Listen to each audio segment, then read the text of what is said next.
Bonjour, alors nous sommes aujourd'hui au Festival de la BD de Perros-Guirec et nous avons le plaisir de rencontrer une organisatrice. Alors, moi, je m'appelle Sophie Lemoine, je fais partie de l'organisation du festival de Perros-Guirec qui existe, c'est la 24e édition et qui a été créée à la base par Régis Oisel, Jean-Charles Crane et Laurent Vicomte, qui se sont dit, ils habitaient à Perros-Guirec, le cadre étant sympa, ils se sont dit pourquoi on ne ferait pas un petit festival en invitant des potes. Et petit à petit, le festival a grossi. Eux ne font plus partie de l'organisation, mais bien sûr sont invités très très régulièrement et viennent régulièrement nous voir. Super, donc un festival par et pour les auteurs. Tout à fait. Et donc chaque année vous avez une très belle programmation et énormément de visiteurs, je crois, enfin beaucoup. Oui, on a en moyenne entre 5 à 6 000 visiteurs sur le week-end, ce qui est pas mal pour Perros parce que c'est vrai que c'est une petite ville. Hein, donc oui, on est assez content quand même. Et c'est vrai que notre festival a quand même une certaine petite renommée. J'ai vu notamment, vous avez Baru en signature. Alors Baru, en plus, c'est pas la première fois qu'il vient, ça doit être la 3e fois qu'il vient. Les auteurs, quand ils viennent, quand ils découvrent Perros, rares sont ceux qui ne reviennent pas et qui ne veulent pas revenir. Et on a un bon bouche à oreille qui nous permet d'avoir pas mal de temps. Donc les ingrédients clés du succès de ce festival, c'est créer par et pour les auteurs, Ouais. Un cadre un peu exceptionnel.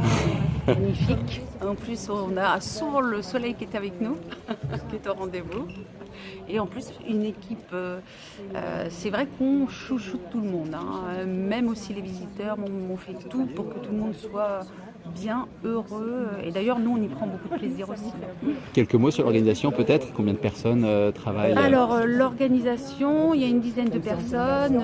Alors, essentiellement, parce que ça prend énormément de temps, ce sont des gens qui sont à la retraite, hein, et qui s'occupent de ça activement. Parce que c'est vrai qu'un festival, c'est un week-end, mais ça se prépare quasiment pendant une année pour rechercher tout ce qui est subvention, tout ce qui est... la particularité de Perros-Guirec, c'est que à la tête de cette organisation, enfin de cette association, il y a 3 dames.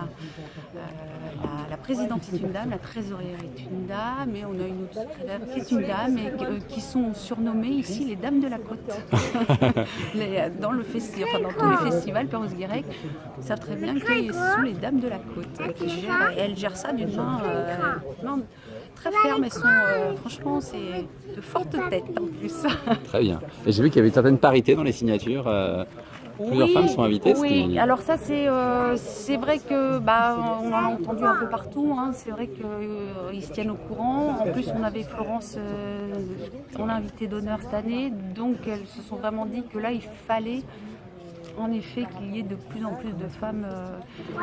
Il n'y en a pas eu toujours, hein, comme ça. C'est vrai qu'il y a eu des époques où il y avait très très peu de femmes. Mais je pense que maintenant, oui, il y aura sûrement la parité à chaque fois. Super. Merci beaucoup. Merci à vous. C'était pour le blog de rustregal.com. Merci.